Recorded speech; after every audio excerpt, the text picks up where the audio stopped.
And talk about saving the day. A dad in the stands to watch his son's high school basketball game is being called a true clutch player, because when the sound system malfunctioned just as the national anthem was to be played, he stepped right up, opened his mouth, and wowed the crowd with the Star-Spangled Banner.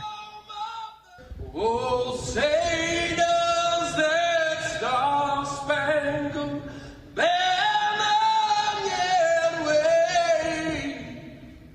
Oh, the land of the free and the home of the brave. Hats off to Mr. Brown.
I just wanted to share something with you. Sean King, who writes for the New York Daily News and who I follow on Twitter, and if you don't follow Sean King on Twitter, do so. Sean King is brilliant.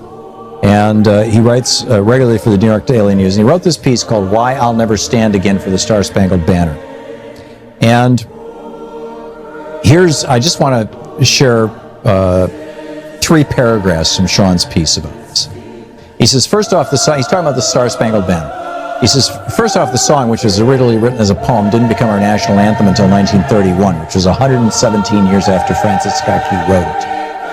Most of us have no true idea what in the hell we've been hearing or singing all these years. But as it turns out, Key's full poem actually has a 3rd stanza, which few of us have ever heard. In it, he openly celebrates the murder of slaves. Yes, really. It goes like this. No refuge could save the hireling and slave from the terror of flight or the gloom of the grave, and the Star-Spangled Banner in triumph doth wave o'er the land of the free and the home of the brave.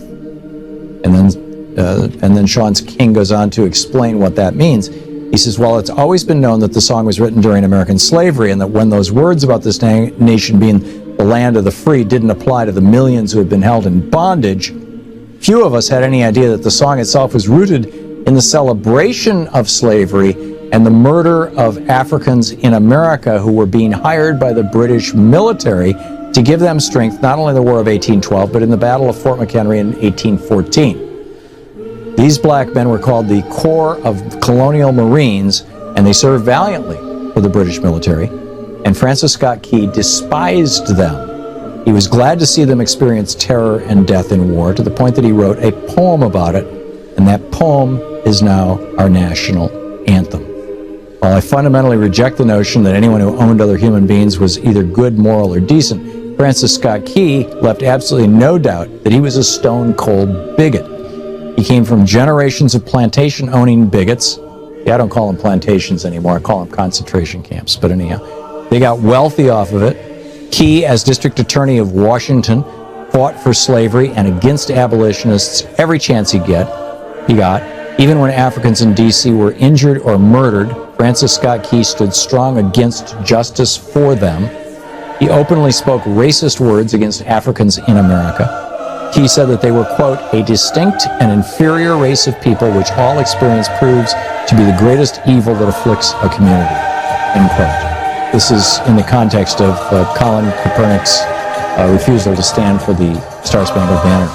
Sean King nails it. as Sean King so often does. And it's just a brilliant piece. Check it out. The British, I don't have time to go into the whole backstory. But anyhow, we'll be back right after the break. You're listening to the Thom Hartmann Program. Call 202-808-9925. The article, by the way, is in the New York Daily News. It's titled King, Why I'll Never Stand Again for the Star-Spangled Banner by Sean King, Shaun King.